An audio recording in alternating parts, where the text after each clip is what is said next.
അങ്ങനെ ഉമ്മ കുറേ ദിവസങ്ങൾക്ക് ശേഷം പുറലോകം കാണാൻ പോവാണ് കേട്ടോ. എന്റെ മക്കളെ, എന്റെ നടത്തം ഇപ്പൊ ഇതാണ്, കണ്ടില്ലേ എല്ലാരും. പിന്നെ അകത്ത് റൂമിന്റെ ഉള്ളിൽ ഇരുന്നിരുന്നിരുന്നങ്ങ് മടുക്കുക.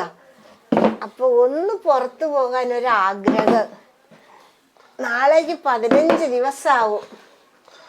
അപ്പൊ ഈ 15 ദിവസം ബെഡിൽ തന്നെ അവിടെ തിന്നുക, ബെഡിൽ കിടക്കുക, ആകാശം ആ ഓടൊക്കെ നോക്കി ഓടെണ്ണി കിടക്കുക. അതാണ് എന്റെ പണി. ഇത് കണ്ടില്ലേ മക്കളെ, എന്റെ പേരക്കുട്ടി കാല് ചിത്രം വരഞ്ഞ് പഠിക്കണതാണ് കേട്ടോ. അപ്പോൾ കുറച്ച് ദിവസത്തെ നഖം വെട്ടാനുണ്ട്. അപ്പോൾ നഖം വെട്ടാൻ വേണ്ടിയിട്ടാണ് ഞാനിപ്പം ഉമ്മനെ പുറത്ത് കൊണ്ടുവന്നു കേട്ടോ. പിന്നെ ഇവിടെ ഒക്കെ ഒന്ന് കാണുകയും ചെയ്യാമല്ലോ വിചാരിച്ചിട്ട്. വേറൊരു കാര്യമുണ്ട്, നമുക്ക് ഈ കഷ്ടപ്പാട് വരുമ്പോൾ ഉണ്ടല്ലോ ഒക്കെപ്പാടെ ഒന്നിച്ചിട്ടേ വരുള്ളൂ കേട്ടോ. പൈസ ചിലവ് വരുമ്പോൾ, കഷ്ടപ്പാടല്ല പൈസ ചിലവ് വരുമ്പോൾ ഒക്കെപ്പാടെ ഒന്നിച്ചിട്ടേ വരുള്ളൂ. ഉമ്മയുടെ കാല് കിടന്നു, എൻ്റെ ബൈക്ക് മൊത്തം നിന്നു അല്ലേ. ആ മക്കളെ, ആ ബൈക്ക് പോയി. ഇപ്പൊ പിന്നെ ആ ബൈക്കിൽ എങ്ങോട്ടും പോവാൻ പറ്റില്ല. ഞങ്ങൾ എവിടെ പോയാലും ആ ബൈക്കിലാ പോവല അധികം. പക്ഷെ പിന്നെ കൂട്ടുകാരൻ്റെ ഒരു ബൈക്ക് കിട്ടിയിട്ടുണ്ട് തൽക്കാലം. അവൻ ഗൾഫിൽ നിന്ന് വരും. അപ്പൊ അതിന്റെ ഉള്ളിൽ നേരാക്കി എടുക്കണം. ഇപ്പൊ എങ്ങോട്ടും പോവാൻ പറ്റില്ലല്ലോ, അതുകൊണ്ട് പിന്നെ കുഴപ്പമില്ല. പിന്നെ എങ്ങനെ ഉണ്ടായിരുന്നു ഉമ്മയുടെ ഇത്ര ദിവസത്തെ കിടപ്പ്? അല്ല പറയണ്ട, ഒരു ബെഡുമ്മ കിടന്നാ എങ്ങനെ ഉണ്ടെന്ന് എല്ലാ മക്കൾക്കും അറിയാലോ. അതേപോലത്തെ ഒരു 3 കൊല്ലത്തിന്റെ മുന്നേ ഇങ്ങനെ ഒന്ന് കിടന്ന്, പിന്നെ 5-6-7 വർഷத்துக்கு മുന്നേ ഇതേപോലെ വേറെ ഒരു കിടത്തം കിടന്നു. അങ്ങനെ ഇതിപ്പോ ആ കിടത്തം 3ാമത്തെ കിടത്തമാണ്. വേറൊരു കാര്യം എന്താ വെച്ചാല് ഉമ്മാക്ക് ശ്രദ്ധ തീരെ കുറവാണ്. അതുകൊണ്ടാണ് ഇങ്ങനെ വരുന്നത്. ആ കാലെടുക്ക് ഒന്ന് ശ്രദ്ധിച്ചും കണ്ടൊക്കെ നടക്കണേ. ഒക്കെ എന്നെ കൊണ്ട് പറ്റും എന്ന് പറഞ്ഞിട്ട് അങ്ങോട്ട് നടക്കും.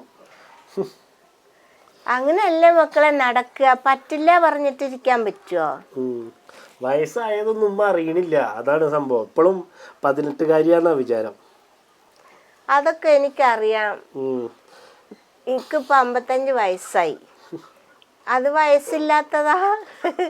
അത് അറിയണ കൊണ്ടല്ലേ മക്കളെ 55 വയസ്സായിന്ന് കണക്കായത്. ആ കണക്ക് ഞാൻ പറയും. സത്യം പറഞ്ഞാൽ എനിക്ക് ഉമ്മാനെ ഒറ്റക്കാക്കിയിട്ട് വീട്ടിൽ നിന്ന് പോവാൻ പേടിയാ. എന്താണെന്നറിയോ, എവിടെയെങ്കിലൊക്കെ നമ്മൾ എന്തെങ്കിലുമൊക്കെ ചെയ്ത് നിൽക്കുമ്പോഴാവും ഉമ്മ പറയാ, എടാ മോനെ ഇങ്ങനെ സംഭവിച്ചടാന്ന് പറയും. പിന്നെ നിന്നോട് പറയാതെ ഞാൻ ആരോടാ പറയാ? ആ ശരിയാ. ഉമ്മാക്കേ ഇപ്പൊ എന്തൊക്കെയാണ് മിസ്സാവണം ഉമ്മ? ഇപ്പൊ ഭയങ്കര മിസ്സാ മക്കളെ. എന്റെ കോഴികൾ എത്ര എണ്ണം ഉണ്ട്, എവിടൊക്കെ മുളയുന്നൊന്നും അറിയില്ല. ഇവൻ കണ്ണിൽ കാണുന്നതൊക്കെ പിടിച്ച് കൂട്ടിലിടും. അവറ്റകൾ എവിടെ മുട്ടയിടുന്നു, എവിടെ നിന്ന് പിറക്കൊണ്ടിരിന്നൊന്നും അറിയില്ല. ഇത് കുറച്ച് ദിവസം കൂടി കഴിഞ്ഞാൽ അറിയാം എവിടെയെങ്കിലും മുട്ടയിട്ട് വിരിഞ്ഞു കിടക്കുന്നുണ്ടോന്ന്. പിന്നെ എൻ്റെ താറാവുണ്ട്. ഒരു താറാവ് കോഴികളെ കൂടെ തന്നെ വിടും. അന്ന് കമന്റിൽ പറഞ്ഞിരുന്നു താറാവ് കോഴികളെ കൂടെ നടക്കുന്നുണ്ടെന്ന്. 2 താറാവുണ്ടായിരുന്നു. അത് 2ഉം ഈ കോഴികളെ കൂടെ തന്നെ തിന്നാൻ പോവുക വരിക. അവര് നല്ല സ്നേഹത്തിലാ. കോഴികളെ കണ്ടില്ലെങ്കിൽ താറാവ് കോ പറഞ്ഞിട്ട് വിളിക്കും. താറാവിനെ കണ്ടില്ലെങ്കിൽ കോഴികൾ അതിനെ അന്വേഷിച്ച് വരാം. അങ്ങനെ നല്ല ഇണക്കത്തിലായിരുന്നു. അപ്പോൾ ഒരു താറാവിനെ അപ്പുറത്ത് റോഡിൽ നിന്ന് അത് പിന്നെ ഒരു വണ്ടി തട്ടിയിട്ട് അത് ചത്തുപോയി. ഒരു താറാവ് പിന്നെ ഉണ്ടായിരുന്നു. ഇത് 2-3 ദിവസം ഇങ്ങനെ നിലവിളിച്ചുകൊണ്ട് നടന്ന്. അതിനൊരു തുണയെ തിരഞ്ഞിട്ട് കിട്ടിയില്ല. അപ്പോൾ കിട്ടാത്തപ്പോൾ കുറേ കഴിഞ്ഞിട്ട് എൻ്റെ മോളെ ഒരു കുടുംബക്കാരുണ്ട് പട്ടാമ്പിയിൽ. അവരോട് പറഞ്ഞപ്പോൾ അവരെ വീട്ടിൽ താറാവുണ്ടായിരുന്നു. ആ മുട്ട എടുത്ത് അവരെ കോഴിയിൽ വെച്ച് വിരിച്ച് എനിക്ക് 4 താറാവിനെ തന്നു. അവർ 4 പേരും കൊണ്ടുവരപ്പോൾ ഇച്ചിരിയേ ഉണ്ടായിരുന്നുള്ളൂ. അത് വിരിഞ്ഞിട്ട് 28 ദിവസം എങ്ങാണ്ടേ ആയിട്ടുണ്ടായിരുന്നുള്ളൂ. എന്നിട്ട് ഞാൻ ഇവിടെ കൊണ്ടുവന്ന് തീറ്റയൊക്കെ വാങ്ങി കൊടുത്ത് അതാ നിൽക്കുന്ന 4 താറാവ്. അവർ വളർന്നതാണ്. അത് 4. ഇവരെ കൂടെ മറ്റേ നടക്കണ താറാവിനെ പിടിച്ച് വിട്ടപ്പോൾ നിൽക്കണില്ല.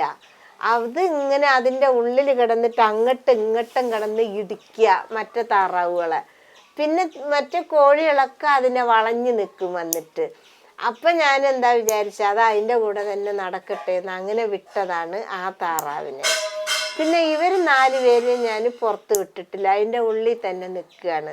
അതിനെയും കൂടി പുറത്ത് വിട്ടാൽ പിന്നെ ഒരു സാധനം ആർക്കും നടാനൊന്നും പറ്റത്തില്ല. മുറ്റത്ത് പോയി ചെടിയൊക്കെ തിന്നില്ലേ, അവളങ്ങനെ ഒന്നും തിന്നണില്ല തോന്നുന്നുണ്ട്. അതാണ് ആരും പരാതിയൊന്നും പറഞ്ഞിട്ടില്ല ഇതുവരെ. അപ്പോൾ അതുകൊണ്ട് അവിടെ അങ്ങനെ വിട്ടിക്കണം. പിന്നെ കോഴിക്കൂട് നേരാക്കണമെന്ന് പറഞ്ഞാൽ കോഴിക്കൂട് നേരാക്കണം എന്ന് വിചാരിക്കുമ്പോഴാണ് ഈ വീണത്. അതിൻ്റെ മുന്നേ എനിക്ക് കോഴിക്കൂട്ടിൽ നിന്ന് കാട്ടം കോരി ഒരു അലർജി പോലെ തുമ്മലും മറ്റേ ജലദോഷമൊക്കെ വരും. അതുകൊണ്ട് അതിൻ്റെ സന്ദർഭം സാഹചര്യമൊക്കെ കണ്ടിട്ടേ ഞാൻ അത് കോരുള്ളൂ. അതുകൊണ്ടാണ് കൂട് റെഡിയാക്കാത്തത്. മറ്റേ കോഴിക്കുട്ടി വിരിയാൻ വെച്ച കൂട്, താറാവിൻ്റെ മേലെ ഒരു കോഴിക്കുട്ടിയും തള്ളയുണ്ട്. ആ കോഴി തന്നെ ആ കൂട് വൃത്തികേടാക്കിയതാണ്. പൊരുന്താൻ വെച്ചാൽ പുറത്ത് വരില്ല. അവിടെ തന്നെ എണ്ണിക്കുക, അപ്പിയിടുക, തിന്നുക. അതിൽ തന്നെ ഞാൻ തിന്നാനൊക്കെ വെച്ച് കൊടുക്കും. അങ്ങനെയാണ്. അപ്പോൾ താറാവിനെ അങ്ങനെ ഞാൻ പുറത്ത് വിട്ടതാണ് കേട്ടോ. പിന്നെ ഇപ്പം ഇവൻ തന്നെ അതിന് തിന്നാൻ കൊടുക്കൽ, വെള്ളം വെച്ച് കൊടുക്കലൊക്കെ എൻ്റെ മോന് തന്നെ. ചിലപ്പോൾ എൻ്റെ മോൻ എവിടെയെങ്കിലും പോയിട്ടുണ്ടെങ്കിൽ എൻ്റെ മോളും വെച്ച് കൊടുക്കും. രണ്ടാളുമാണ് ഇപ്പം കോഴികളെ നോക്കണത്. പക്ഷെ ഞാൻ നോക്കണത് ഇക്ക് തന്നെ നോക്കണം. എനിക്ക് വല്ലാത്ത ഒരു വേർപ്പ് മുട്ടലുണ്ട്. അവറ്റകളൊന്നും നോക്കാൻ പറ്റണില്ല, തിന്നാൻ കൊടുക്കാൻ പറ്റണില്ല എന്ന്. ഞാൻ അവർക്ക് തിന്നാൻ കൊടുക്കണത് ചോറ്, റേഷനരി വാങ്ങിക്കൊണ്ടുവന്ന് ചോറ് വെച്ച് ഫ്രിഡ്ജിൽ വെച്ചിട്ടുണ്ടാവും. ഇവരെപ്പോഴും എന്നെ ചീത്ത അറിയും, മനുഷ്യനക്ക് തിന്നാതിരിക്കണതിനേക്കാളും കോഴികൾക്ക് തിന്നാൻ വെച്ചിക്കണെന്ന്. അത് ചോറ് ഇവർക്ക് തവിടാണ് കൊടുക്കുന്നത്. തവിടിൻ്റെ കൂടെ കുറച്ച് ചോറ്, പിന്നെ കറി വെക്കുമ്പോൾ സാമ്പാറൊക്കെ വെക്കുമ്പോൾ തോനെ വെക്കും. അതെന്തിനാ? അവർക്ക് ഈ ചോറ് കൊടുക്കുമ്പോൾ ഈ സാമ്പാറും കൂടി അതിൽ ഒഴിച്ചു കൊടുക്കും. കറിയും ഇതും ഒക്കെപ്പാടെ കുഴച്ച് വെച്ച് കൊടുക്കുമ്പോൾ ഭയങ്കര ഇഷ്ടമാണ് അവർക്ക്, നല്ല കഴിക്കും. രാവിലെ അങ്ങനെ ഒന്ന് വെച്ച് കൊടുക്കും. പിന്നെ വൈകുന്നേരം മുളയാൻ വരുമ്പോൾ ചില സമയത്തൊക്കെ ഞാനിവിടെ ഉണ്ടാവില്ല. അപ്പം അവർ വന്ന് മുളഞ്ഞിട്ടുണ്ടാവും. അന്ന് തിന്നാനൊന്നും കിട്ടിയിട്ടുണ്ടാവില്ല. എന്നാൽ താറാവിന് ഉച്ചയ്ക്ക് വെക്കണത് അതുണ്ടാവും. അങ്ങനെയാണ് എൻ്റെ ഓരോരോ വിശേഷങ്ങൾ, ഇപ്പോൾ ഉള്ള വിശേഷം. ഇനി ഡോക്ടർ പറഞ്ഞ കണക്ക് വെച്ച് നോക്കുമ്പോൾ ഇനി 1 മാസം കൂടി ഉണ്ട് ഇതുപോലെ ഈ നടക്കാൻ. 15 ദിവസം കഴിഞ്ഞപ്പോൾ തന്നെ ഇങ്ങനെ. അപ്പം ഇനി 5 ദിവസം കൂടി കഴിഞ്ഞാൽ പുറത്തെടുത്ത് വീഡിയോ എടുക്കാൻ തുടങ്ങാം. വീഡിയോ എടുക്ക് പറയുകയും ചെയ്യും. എൻ്റെ മക്കളെ എന്തൊക്കെ ചെയ്യാൻ കിടക്കണ കാല് മാറിയതിന് ശേഷം ഞാൻ വെയിറ്റ് ചെയ്ത് കാത്തിരിക്കുക. കരിവേപ്പില നടാനും വാഴ നടാനും മാന്തൈ നടാനൊക്കെയാണ് പുളി വെട്ടിച്ചത്. പുളി വെട്ടിയ 3ാമത്തെ ദിവസം ദാ കിടക്കണം. അതാണ് ഉണ്ടായത്. ഇപ്പം അതാണിപ്പോൾ മനസ്സ് മൊത്തം എന്തേലും വാങ്ങി മുറ്റത്ത് നടണമെന്ന്.